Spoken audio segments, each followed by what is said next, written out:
book કરી ત્યાંની એક ભાઈની ફરમાઈશ હતી મારે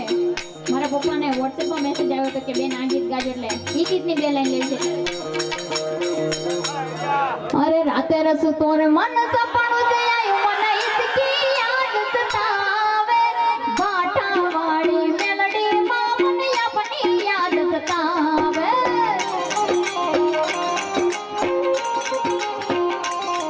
અરે રાતે રસુ તેરે મન